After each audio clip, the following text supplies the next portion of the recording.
Yo, what's going on, guys? This is Lazy Sports Headlines by Bedtime for Distracted Adults. And I'm your host, Jay Leonard. Sorry about taking so long to get to the next one. It's been about a week, I think. But I've been traveling around doing a lot of stuff this past week, and I wasn't able to bring everything with me. But I'm back now. What's up, Rebel Media Group? So, the Lakers won their 17th title this past Sunday. LeBron got his fourth. Wait, today's October 14th when I'm doing this. So, but it was never a question if the Lakers are going to win. I think we all knew that in the back of our heads, unless you live in Miami. But just a question of how long it was going to take. And so I know I said four, even though it was six. I'm okay with being wrong. I'm wrong a lot. But the Lakers won 106-93, and if you didn't see the game, trust me, it was not nearly as close as the score suggests. But like I said from the beginning, I'm not really doing this to break down games. We're doing more of opinion and macro topics here, or macro concepts. So, and the other reason I don't break down games is mostly because the NBA and the NFL haven't really given me their consent to do so. It's not like I can show footage so I can bring up things I really want to talk about.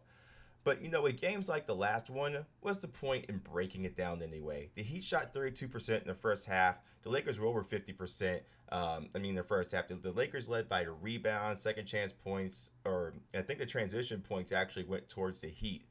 But Hero and Robinson were uncomfortable. Dragic was rusty, and it was very evident. The offense wasn't humming the way it had been. They lost a little bit of chemistry. I also think more so that they were tired. That they played a lot of games while they're in the bubble. They came out deflated, and they just couldn't get a way to get it back, especially once the rest of the Lakers started putting it on. But just like with the Nuggets, if you let the Lakers hit open shots, which they were, and they out rebounded the Heat way early on. I think at halftime it was like 13 or 14 in their favor. So if these things happen, you're not going to beat the Lakers. But we all knew that from the beginning. At one point, the Lakers were up by 36. So I'm not going to really break down the game because there's no point. And I know the Heat scored a lot in the fourth quarter, but they weren't trying. And LeBron was very focused through the first three, not so much towards the end. But that's not really what I guess the big point about what today is, because or what about the game was. The Lakers won. That's more important. So now that LeBron has ring number four, which of the two hyperbolic hangovers are we gonna have in the aftermath of the NBA Finals? One, is LeBron the greatest player ever? Or two, LeBron is not the greatest player ever, and maybe this title should have an asterisk by it, suggesting that it's not legitimate because it was in the bubble or that there is a pause because of COVID. So we're going to address both of these because we all know people who do those two things. And even though I'm a LeBron homer, I'm not going to come out here and suggest that because of this, he's the greatest player ever. In fact, I'm going to suggest the opposite, and there's a reason why. But let's go into the first hyperbolic hangover here. LeBron is the greatest player ever.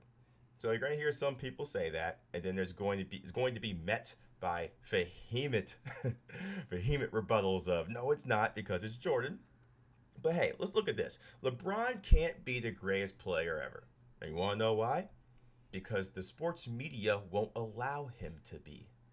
Think about this. And for that matter, most of America won't. If you need proof, how many people have you heard vilify him for the decision, back in 2010? How many people have you heard criticize and vilify LeBron for that just in this year, in 2020? Right? That includes the media, that includes the general public. Skip Bayless brought it up just a few months ago.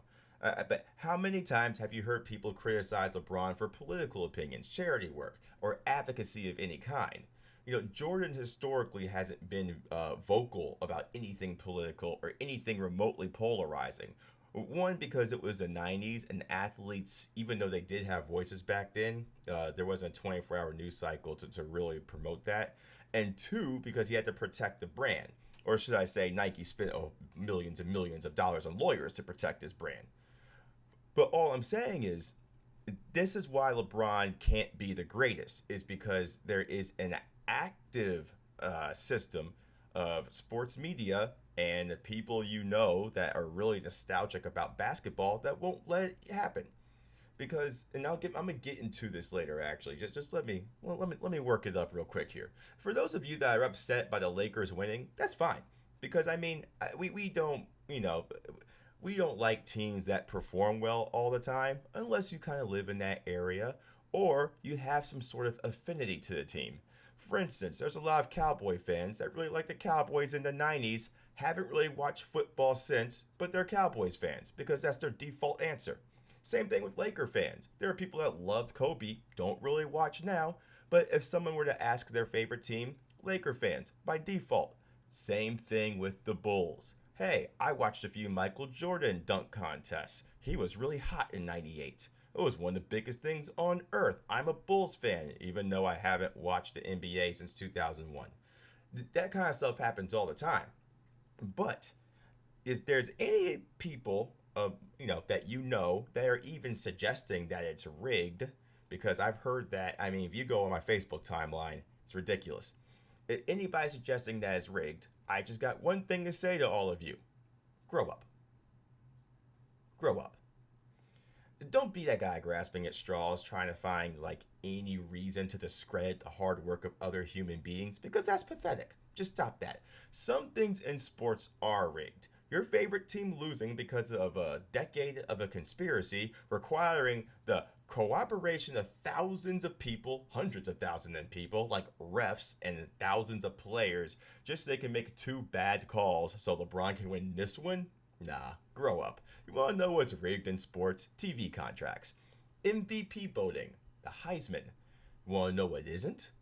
Your entire team shooting 32% in the first half of an elimination game. You can't win games that way. We all know you can't win games that way. Ask the Denver Nuggets. You want to know what isn't rigged? LeBron playing in 260 straight playoff games without missing one in the 14 years his team has made the playoffs. You want to know what else isn't rigged? LeBron shooting 59% in these NBA finals. He's a small forward. 59%. I forgot to turn my air off, and I'm not stopping. So, so in year 17, age 35, 59%, those things aren't rigged, okay? So here's what I'm proposing we do about the GOAT category until further notice. We're just going to create exactly that, GOAT category, for basketball only. Just for this, because it's only between Jordan and LeBron. We all know Kareem is great, but nobody's bringing up Kareem for the past 5 years when we've had this who's the GOAT debate. So I'm not going to bring it up either. And you know who's in this GOAT category? Jordan, LeBron. That's it.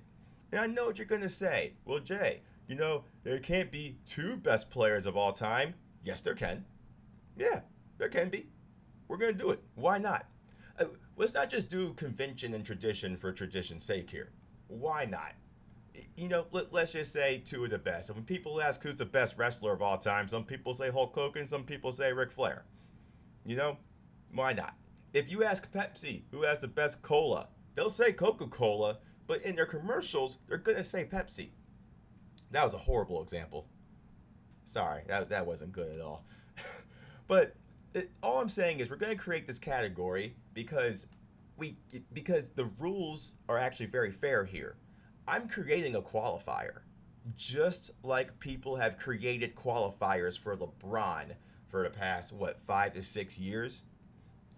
Think about it this way. Because Jordan went 6 for 6, is pretty much the only thing you're going to hear when it comes to LeBron and matching Jordan's greatness at all, because he lost in the NBA Finals a lot. So let's just use this 6 for 6 number as a qualifier. And then after LeBron won this fourth one, by the way, here's the next qualifier right here. And I've heard multiple people say this, and you've seen multiple people say this. Well, when next time he can win 3, quit, and come back and win 3 more back-to-back, then we can call him the GOAT. And I just think that's interesting because people often forget that, Jordan lost in the 95 playoffs. And I know, they lost to Orlando Magic in 1995, when Jordan came back wearing 45. And I know people hate talking about that. And they say it doesn't count because he didn't make the finals. Well, yeah, you didn't make the finals because he didn't make it there. So the way I see it, and look, don't give me a stuff about, he came back late. Well, yeah, he came back late, meaning he was way more rested than everybody else was. He's playing baseball. How much energy does that take? Come on, they play 2 games in a day sometimes, and then go and play another game the next day. How much energy does that take? It wasn't like Jordan was running from base to base. Wasn't his average like 200? He's not getting on base a lot. He's not wasting that much energy. So he came back in March way more rested than everybody else. And then they lost 4-2 to the Magic. Now, I get it. Hey, well, Jay, why are you going to count that? I don't know. We count literally everything else for LeBron. If you can create qualifiers, I can create qualifiers. We create qualifiers for everything in life. It's fair. It's fine. So, and again, I'm not saying LeBron is the greatest player of all time. I'm just saying let's analyze this and put this in a different perspective. That's why I think this GOAT category is a little bit more accurate. Because, look, I'm not going to do asterisks with LeBron. I'm not going to do asterisks with Jordan. But if we're just going to talk about overall playoff effectiveness, Jordan had a whole bunch of it. And we can't dispute that. He averaged 30 points in the NBA Finals overall, which is impressive. I don't know who else is going to do that. Just some stuff about LeBron, though. You know, we don't look at LeBron as clutch, and we criticize him for making the correct play in Game 5 by passing out of triple team coverage to Danny Green, which is the right basketball play to make. But we're going to criticize him saying lack of killer instinct.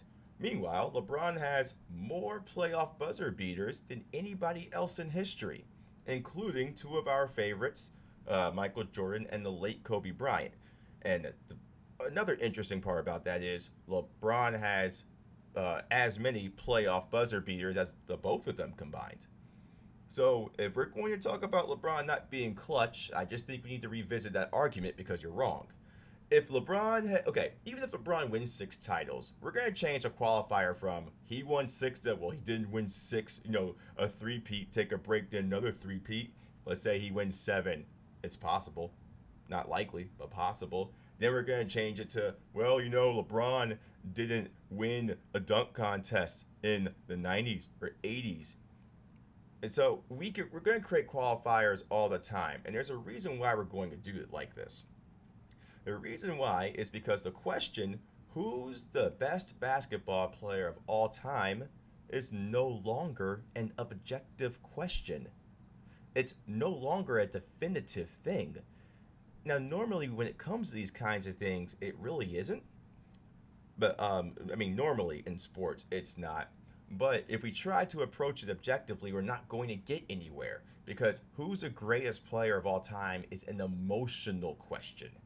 It's an emotional question that elicits an emotional response. Because Jordan was so polarizing, also in the era without Twitter, where we didn't have to consume him every 3 seconds. And the media, even though they wrote plenty on him, there was no like a Twitter to hear about him every hour after he did a big dunk. There wasn't a million podcasts. There wasn't a million sports shows. There are some on the radio.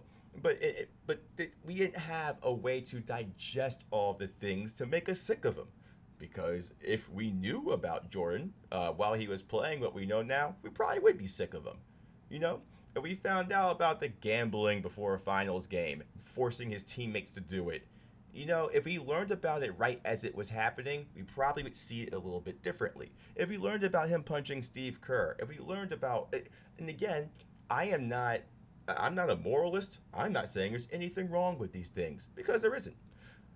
I'm just saying if we had known about it and consumed it in the way that we consume today's sports, like how we consume it with LeBron, if Jordan came out with the whole, with political statements and everything like that, would we have the same opinion of him, and would he still be the GOAT? Because remember, it elicits an emotional response.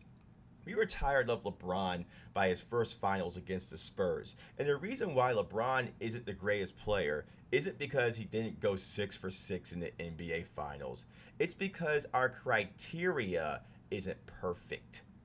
Our criteria for what makes you the greatest is imperfect. And it's imperfect by design because it's emotional. In basketball only, it seems like the greatest player argument is one that's decided by our hearts. It's not decided by our eyes, brains, or stat sheets. So LeBron isn't the greatest player, not because he isn't, but because a lot of you at home and definitely a lot of people in the media doesn't feel like he should be. You don't want him to be, because if he was, it hurt your feelings. All right, now we're gonna segue. Before I segue on, just one more thing. I forgot I wrote this down in my notes. Did you guys know that Jordan has never beaten Larry Bird in a playoff game, like at all, or even like a playoff series? Just throwing it out there. Also, the only time he faced more than one Hall of Famer was against the Jazz. He had to take on Stockton and Malone. But you know what? Just gonna throw it. Just water under the bridge right now. I said my piece. Let's move on to the NFL. Oh, and yes, I am going to talk about baseball later. I promised you I would, so I am. Russell Wilson does more Russell Wilson stuff the Seahawks beat the Vikings 27-26. I actually got to watch this game.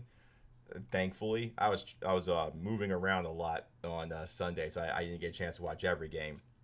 But, this is why Russell Wilson gets the big bucks. I know it was a little bit rough at first, and again, I'm not going to break down the game, but I do want to talk about the last Seahawks drive, because I'm always interested in the last drive for if you're trying to win the game or if it's tied and you're going for the clincher. So, 13 plays, 94 yards in a minute and 42 seconds. There was like 5 incompletions there, Russell Wilson. But what they did do was convert a lot of third and fourth downs. I think they converted fourth down twice, which is always the sign of a well-oiled machine. And I know that even though they didn't get the 2-point conversion at the end, you always go for a 2-point conversion in those situations. It was a great game. I enjoyed it. Russell Wilson is still leading in the MVP ballot, if you ask me, because the NFL MVP is a lot more reasonable than the NBA MVP. Also, last night in one of the COVID game remakeups, I didn't have to put re in there, whatever. The Titans beat the Buffalo Bills 42-16. And the Titans were missing 8 starters in that game and 2 assistant coaches. But it looks like they have no problem thwacking the Bills. And if you look at the box line, you might wonder how the Titans scored 42 points on 334 total yards. The Bills actually outgained them. And so I looked at 2 of the team stats and sometimes I just like looking at the box score to see if you can tell the story of the game by only looking at the numbers. Because there's so many football games on, I can't watch all of them. Most of us can't. So here are 2 of the stats that jumped out to me. First, the Bills had 3 turnovers. The Titans had none. So that can create all sorts of scoring opportunities. But the second one, and probably the most important here, is red zone conversion. Titans 6 for 6. So what that shows is when you get into the red zone, you execute. You don't trade your touchdowns for field goals. So that's how you get to 42 touchdowns. And so when you settle for field goals, I mean, sure, that could be a sign that your game plan isn't executing at the highest level, but also you have to account for things like penalties. You have to account for things like, hey, defense maybe tipped the ball or something. Maybe one thing didn't roll your way, even though the plan's executing well. But at 6 for 6, it doesn't just show that the players are executing proficiently. It shows that there's excellent coaching, that the game plan that they designed is working because it keeps working, and you keep achieving 100% of the mission objective, which is to score a touchdown, at least offensively. So I thought that number is very impressive and one of the most telling parts of the game. The Bills are a good team this year. Well, they're good last year. I think McDermott's a great coach. But, what Vrabel's doing with Tennessee, I think is also very, very impressive. I can't remember the name of their offensive coordinator.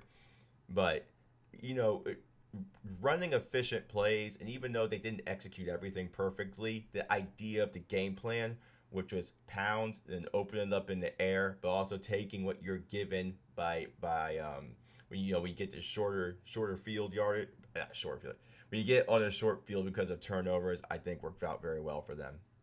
Now, this doesn't have anything to do with anything. I'm not going to talk about Tom Brady yelling at his teammates on the sideline because that's what he does. I think it's a non-story. But what I do think is a good story is that when he was on the Patriots, the discipline there was ingrained because one person very rarely changes an entire culture. Now, if it's basketball, it's one thing, like with what Jordan did. But in football, not so much. It normally takes a system. It takes an organization to do that kind of thing. So the Patriots only have three offensive penalties right now, and Tampa Bay has 25. And I thought that was very interesting. So no wonder Tom Brady's upset. He's not used to this kind of thing. And, I do think that they'll tighten up as time goes on, but I don't know. I wasn't able to watch the game Thursday, so I'll try to check out whoever they're playing this weekend. Uh, On to Dak's injury. Now, I've given the Cowboys a lot of crap since I started this whole thing, and I feel like it's very just, and I think that it's, all right and accurate. But nobody wanted to see Dak get injured, and Andy Dalton's going to take over now. So is Dallas going to be worse with Andy Dalton? Yes. Now, how much? I think only by a little bit. Now, Andy Dalton is not going to, throw 40-yard bombs or air it out or anything like that. But what he is going to do is the same thing Dak can do. He's going to hit some 7, 12-yard post routes. Like he's gonna hit the bubble screens. Occasionally he's gonna throw some missiles, maybe 20 yards down the field, something like that. He's kind of like Dak. I mean, with a dink and dunk offense, except he's just not as athletic. Cowboys are still going to win a division. The NFC East is one of the worst. This year's NFC East is one of the worst divisions I think we've ever seen in football. I can't I didn't have enough time to go back and try to find all of the numbers, but when I get time, I definitely am. So I want you to ask yourself something here. When you're in the NFC East, here's why Dallas is going to win. Ask yourself: Philadelphia Eagles. Carson Wentz is pretty pedestrian at the moment. So who's in Philadelphia's receiving core? Can you name three like healthy receivers right now? As I can't. Like I had to look it up myself. Like, and does anybody know who Kyle Allen is or remember him? One time he got me 20 points in fantasy. I think that was last year. But after that, I forgot who he was. So he's in Washington, now the starter. And Dwayne Haskins is done. And, don't ask any questions about the Giants because they're done too. So the way I see it, Dallas pretty much has this thing locked up. I don't know why Giants hired Joe Judge, but that clearly isn't working. And let's not forget Dallas also lost Tyron Smith. He's getting neck surgeries. He's going to be out for the year. And so the Dallas O-line is already banged up a little bit, but now you're going to have a rookie starting and an immobile Andy Dalton. But that's not the biggest question here. The biggest question I have is Dallas going to win their division at 6-10 or 7-9? I'm going to go with 8-8, but I can see 7-9. Also, the Dallas defense, I'm not sure what is happening there. In 60 total drives that their opponents have had against the Cowboy defense, it's been scoring 31 times. So 31 of the 60 total drives against the Cowboys defense has resulted in a field goal or a touchdown. It's really high. It's over 50%. Something else to notice about Andy Dalton I'm just pointing this out. I didn't realize this, but he has 70 wins, 70 career wins as a starter. Did anybody know that? I didn't know that. He's 70, 61-2. So let's talk about some quarterbacks that I made a list of some quarterbacks that are in trouble for various reasons. First one, as we just talked about, Andy Dalton. Now, the good news about Andy Dalton is his job security isn't on the line for a backup. This year, his job security is going to be on the line for a starter in the future. Because his last few years in Cincinnati weren't that good, but he's capable of winning games because he's won them in the past. So we know that. But just like in Cincinnati, right now, he has plenty of weapons. And what is he going to do with them? This is an audition right now for if any team who's in dire straits, like let's say the Broncos, this is an audition for any team to maybe pick him up on a one-year contract as a starter. So what's the difference now in Dallas as opposed to Cincinnati? Better weapons? Yeah, I'd say so. A little bit better. Better ownership? Yeah. Better coaches? Yeah. Better jerseys? Yeah. I mean, not that jerseys mean anything, but the Bengals jerseys are ugly. I'm just saying. You can't have that weird tiger shaped pattern. Anyway, okay, jerseys don't really matter, but all I'm saying is you got great wide receivers and a great back in Ezekiel Elliott. I do think Dalton will be able to win games. They're not going to win playoff games, but they weren't going to win playoff games with Dak. So, once again, the Cowboys they're not as good as they were last week without Dak Prescott, but they're fine. But that's the story of them this entire year. They're fine. So, the only thing that Dalton doesn't have on this side is play calling stability, and a good defense to support him. But that was also the same in Cincinnati, so I guess not. No excuses, Dalton. You're going to be on the hot seat. You're in trouble this year. Next quarterback in trouble, we have Carson Wentz. Now, his job is definitely not in danger. He's just in trouble because he has no O-line and a bunch of receivers who I'm presumably all named John Doe. Seriously, who are these guys? Like, I've heard of Greg Ward, but no one knows anything that Greg Ward has done. No one knows where he went to college. No one knows what number he is. I don't know what number he is. I didn't know his first name was Greg until a couple of hours ago. You also got some dude named Travis Fulgham who turns out can ball pretty hard. And I think they got that one dude from the Fugees who wasn't Wyclef. But otherwise, who is in Philadelphia's receiving core? Does anybody even remember Alshon Jeffrey played for them this year? Oh, and by the way, that other guy in the Fugees is Praz. Not a bad rapper too, by the way. He had that one song back in '98 called Ghetto Superstar. I really like that song. In fact, it was what gave Maya her mainstream exposure. I think that was the first time she got mainstream exposure as a singer. And it was that song for that soundtrack, Bullworth. Anybody remember that movie Bullworth? This is back when they used to make music videos for songs on the soundtrack. That was a real hot thing in the late '90s. I'm outdating myself here. I'm a nerd. Other quarterback that's in trouble. Last one I'm going to address. Sam Darnold. Why? Because Sam Darnold's biggest problem is he plays for the Jets. And look, GM Joe Douglas and the head coach Adam Gase, we get they aren't on the same page. But look, this is typical Jet stuff. And don't get me wrong, I'm not saying Sam Darnold would be good if he were somewhere else. I'm just saying he wouldn't be in pain right now if he were somewhere else. If you put him with a better coach and a better system, then he could be serviceable. And here's why. Because this isn't all Sam Darnold's fault. The Jets, as an entire team, has only scored 6 touchdowns in 5 games this year. 6. That is not a lot. I'm pretty sure the Chiefs have done that in a half. Oh, other football news. Pro Bowler Le'Veon Bell, or former Pro Bowler Le'Veon Bell, got released instead of traded because no team wanted to trade a 7th round conditional draft pick for him. So, but I mean, if you're another team, you're not going to do that because draft picks are valuable. And probably they got wind that he might be released anyway. And so what I think is, now, Le'Veon Bell, surely he isn't what he wasn't anything close to what he was, I think, in 2016-17 with the Steelers, back when he was in epic shape and prime Le'Veon Bell. But he still had 200. He still has 1,200 combined yards last year in 2019 with the Jets. And once again, he played with the Jets.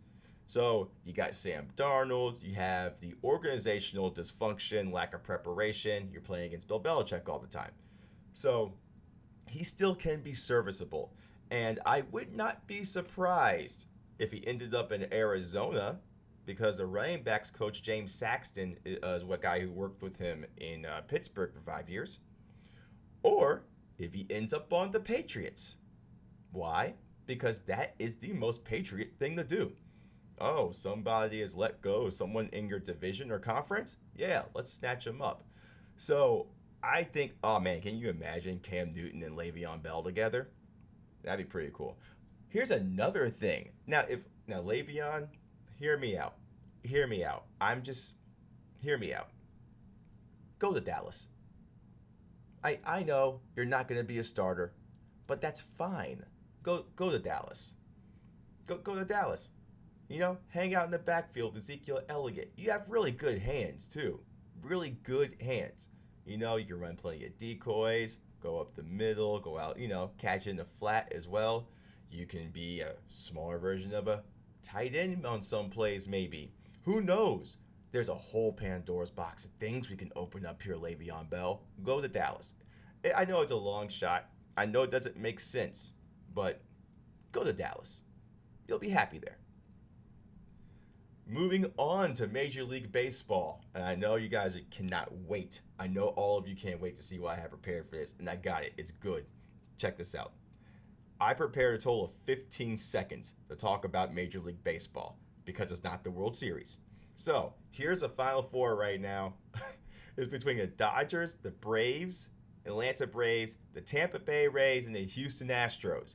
And I know what you're thinking. Hey, Jay, who's your favorite baseball team? And apparently people hate the Astros because they're cheaters. So that's what I'm rooting for, because I like dysfunction, especially in baseball, because baseball's boring. Also, until baseball changes that dumb All-Star game rule where the winner of the All-Star game between the National League and American League gets home field advantage in the World Series, until they change that rule, I'm going to continuously mock baseball. Not the players, though. Those guys do a great job, super good athletes, And again, nothing makes me happier in sporting events than attending baseball games. I think my favorite is college softball. I've had the most fun there at any sporting event. But I'm sorry. My grudge against baseball is against how the game has been run, like who's in charge. That annoys me. So I like the Astros now because I'm contrarian. That's what I do. So and then when the World Series begins, I promise I'm actually going to cover those games. I'm going to watch them, and then you're going to beg me to stop talking about baseball. I am going to impress you with how much baseball I learn in a few hours. I promise. And hey, I will give it my all to inadequately and inaccurately analyze the crap out of some baseball. All right? I'm going to be the next Buster Olney. Pretty sure that's that guy's name. That's the only baseball analyst I know. So closing out, I'm okay. Last thing I'm gonna say, then I'm gonna go because, yeah, I'm gonna go. Don't give me crap about this LeBron gloating, showboating thing. I've seen some people be like, "Oh, LeBron, he's so arrogant. He's taking it too far." Don't give me that, America. You guys love that crap, all right? You liked when Jordan did it. You liked it when Larry Bird did it. You liked it when Manny Ramirez did it. You liked it when David Ortiz did it. You like it when everybody in MMA and boxing does it. So don't give me that arrogance nonsense. Here's a rule in life, and I mean this. I'm very serious.